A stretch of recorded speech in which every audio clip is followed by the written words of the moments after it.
Donc, alors c'est Wilson qui met une autre attaque en marche. Il va de ce jeu.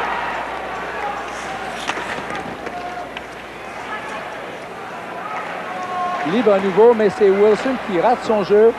Et c'est repris par Bourque, un peu plus loin par Khoury, maintenant par Gretzky, devant le filet. Le mieux Mario, un peu plus loin devant, et c'est raté par Anderson qui a voulu faire virer la passe juste devant. Bourque qui travaille bien, remet encore Anderson qui rate la même occasion que tantôt, et finalement le dégagement avec 20 secondes encore avant la fin de la pénalité. Il faut se rappeler des chances de l'équipe de Ligue nationale. Mario Lemieux qui va de cette longue passe et acceptée par le gardien. En voici une autre qui sera saisie par Gretzky. La sienne est prise par l'autre. De Gretzky à Goulet. Un peu plus loin. La rondelle qui se déplace, mais à l'avantage des Soviétiques.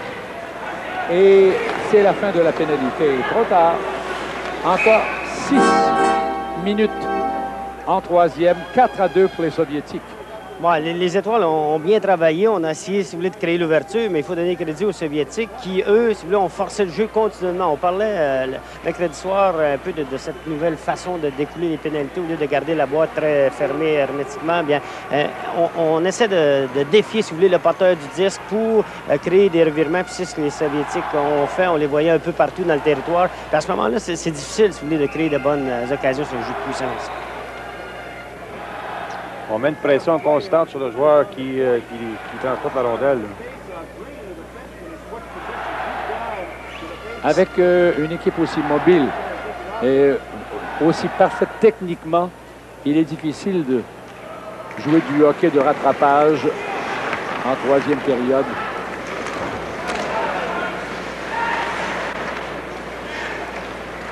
Voilà le jeu au centre qui permet à Lavrov de s'amener loin et d'y aller d'un tir faible qui se rend jusqu'au but, qui ne donne pas de retour. Fiore. 5 minutes 45 à faire, deux buts d'écart. Écoutez, ça se compte, mais il va falloir vraiment mettre le paquet. Là. On va voir les défenseurs se porter à l'attaque. On va voir les défenseurs aller sur le bord des clôtures en territoire ennemi parce que là, on veut absolument aller chercher le troisième but qui resserrerait la marge. Il y a un peu d'inquiétude, je crois, dans la foule. On n'entend pas tellement de bruit, donc la foule semble un peu consternée. Autant elle était active en deuxième période, elle est maintenant un peu plus tranquille. C'est le 4e but des Soviétiques qui a tout changé l'atmosphère, évidemment. Alors, cette remise en territoire de l'équipe de la Ligue nationale par Himliev permet à son club au moins de gagner du temps, si l'on veut. Et la passe arrière de Poulin est mal calculée. Il doit se hâter de corriger sa bévue, et c'est fait.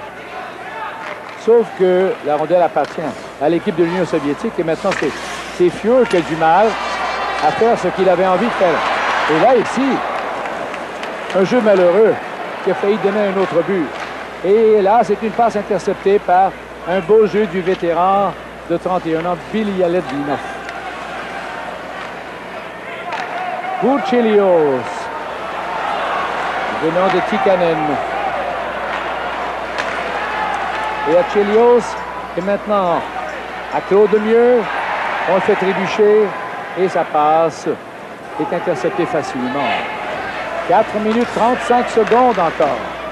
Par la clôture, sans succès, cette tentative de Chelios, une autre, dirigée à la droite du filet, là où le gardien intervient. Là, un tir de Claude Lemieux à point, mais repoussé encore. Et là, ici, c'est intercepté par Tikkanen, mais sans que les siens puissent profiter de son échec avant. Jusqu'au centre, à Larionov, le numéro 11, qui s'avance. Déjoue facilement Tikkanen. Wilson doit intervenir, mais très difficilement. Sans l'aide de Chelios, il était déjoué complètement.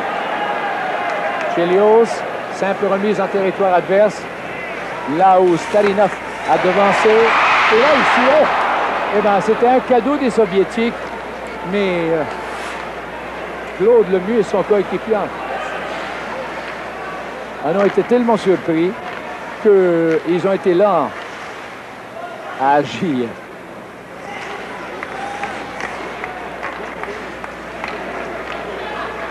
C'était Starikov avec cette passe à l'auteur de 2 buts. Kamensky qui perd finalement, mais après une belle poussée.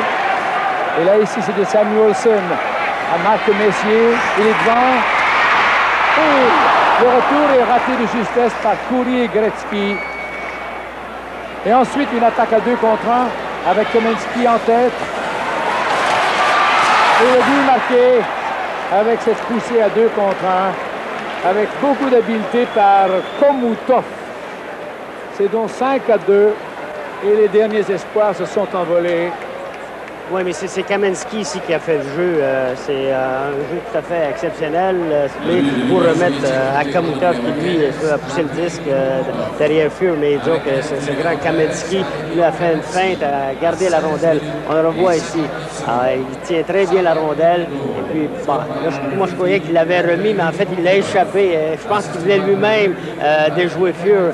Mais lorsqu'il a reçu la mise en échec au bâton, la rondelle il a tout simplement échappé. Et c'est Komutov qui s'est en C'est un jeu qui semble bien marcher pour l'équipe soviétique. Oui, exactement. C'est beaucoup dire pour la relève, parce que s'il a 20 ans, c'est le plus jeune. Et on avait dit justement qu'on avait du mal à remplacer ceux qui avaient en quelque sorte fait le hockey soviétique.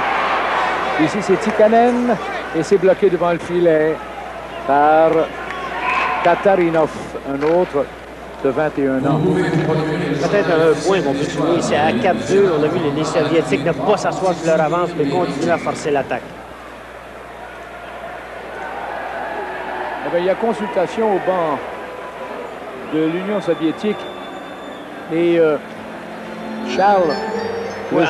le jeune Kamensky a volé la vedette à ses aînés. Oui, je me demande un peu ce qui se passe. Est-ce qu'on a demandé le mesurage d'un bâton d'un des joueurs soviétiques? C'est une possibilité. Je sais que les entraîneurs avaient remarqué que certains joueurs soviétiques avaient des lames un peu trop courbées à leur goût selon le règlement. Donc, est-ce qu'on a demandé de faire mesurer un bâton puis qu'on a refusé, ou est-ce que c'est d'autres choses? C'est à voir. Nous sommes dans la complète ignorance présentement. Ils veulent peut-être savoir si, Charles, il est permis de mesurer une lame dans un match soi-disant amical. Oui. Donc, on voit ici Newell qui... donc, on voit la réaction de Perron ici qui pointe du doigt en direction du banc de l'Union soviétique avec un air qui en dit long. Voilà. Et les bâtons sont échangés. Newell converse avec l'interprète Kukulovic. Donc, on en sera plus long dans quelques instants. Les deux entraîneurs se consultent également. Probablement un bâton illégal. Et le capitaine, le numéro 2, Fedosov, est là. Parce que je crois que si on refuse de donner le bâton, remettre le bâton pour le faire mesurer, je crois que c'est une punition automatique, oui, Guy. Hein? C'est un 2 minutes automatique. Mais si le bâton est légal, c'est l'équipe adverse qui écope d'un 2 minutes. Oui, c'est ça. Mais là, ce que je comprends pas, c'est qu'on a tardé au banc, si vous voulez. On a vu des bâtons là, se promener là, du préposé à l'équipement aux joueurs, puis là, ben, c'est difficile à voir. On a dit qu'on devait appliquer les règlements de la Ligue nationale. C'est peut-être qu'un côté tactique pour reposer ses joueurs. Ouais, ils écopent d'une pénalité. Elle a dû faire ça quand pour avoir utilisé un bâton 4 à 2, illégal 3 à 2 et 10 minutes de mauvaise conduite. C'est exactement ce qu'on disait. Donc, il y a 2 minutes pour avoir utilisé un bâton illégal sans l'avoir mesuré. Donc, ça veut dire qu'il a refusé de remettre son bâton à l'arbitre pour le faire mesurer. Donc, c'est automatique à ce moment-là. C'est un 2 minutes plus un 10 minutes de mauvaise conduite.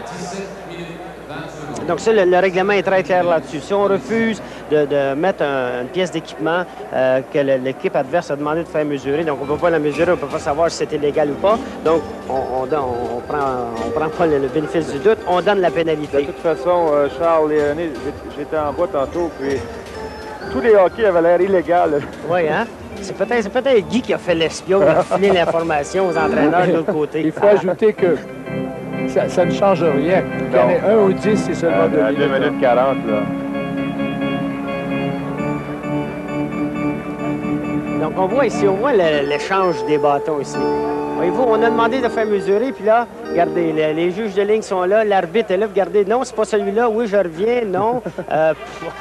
Fait qu'on ne veut pas le donner, 2 minutes automatiques. Et maintenant, ce sont les entraîneurs de l'équipe de la Ligue nationale qui doivent s'en mordre les pouces parce que eux ne vous laissent certainement pas attendre qu'il y ait un déficit de 3 buts. Non, absolument pas. C'est Makarov qui revient sur ses pas et qui s'amuse un peu avec cet avantage de 3 buts. C'est rien de trop inquiétant. Alors, on dit que lui, c'est le meilleur joueur de hockey en Europe, c'est Makarov. Il a fallu qu'il aille marquer un but, c'était plutôt gênant. Et voici Coury derrière, à Messier, maintenant à Gretzky, et c'est raté complètement. Les Soviétiques jouent avec beaucoup de calme et d'assurance, évidemment. Dans les derniers instants, il reste maintenant moins de 2 minutes. Michel Goulet qui est frustré par Beloshikhin.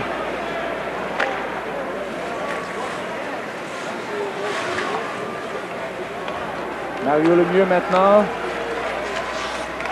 Anderson, mais c'est le jeune joueur de centre Bikov qui est venu aussitôt contrer ses efforts. 1 minute 18. 5-2 pour l'Union soviétique. En déficit d'un homme.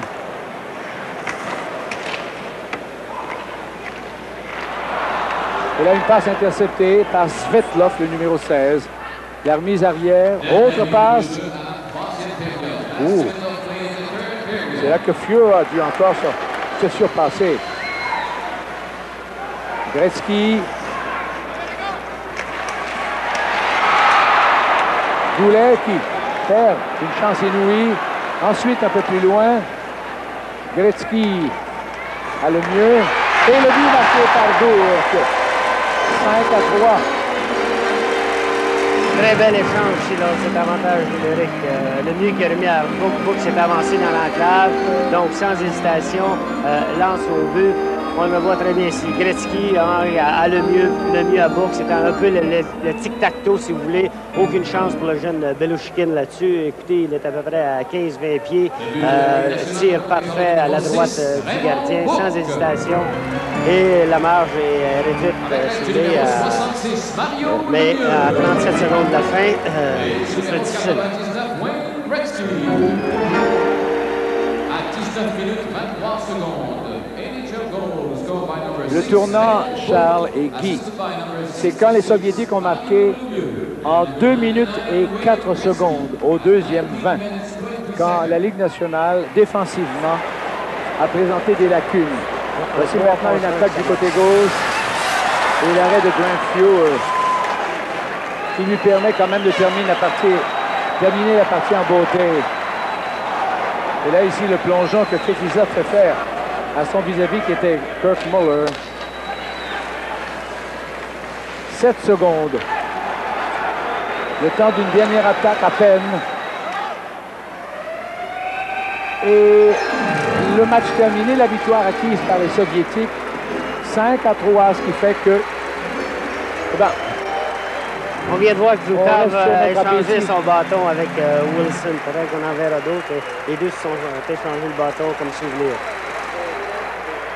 Bon, écoutez, c'est une défaite des Étoiles, une victoire pour eux mercredi soir. Ça finit 1-1. Semble-t-il qu'il n'y a pas de gagnant, il n'y a pas de prolongation, donc chacun va rentrer chez lui. Je trouve avec chacun un trophée. Voilà.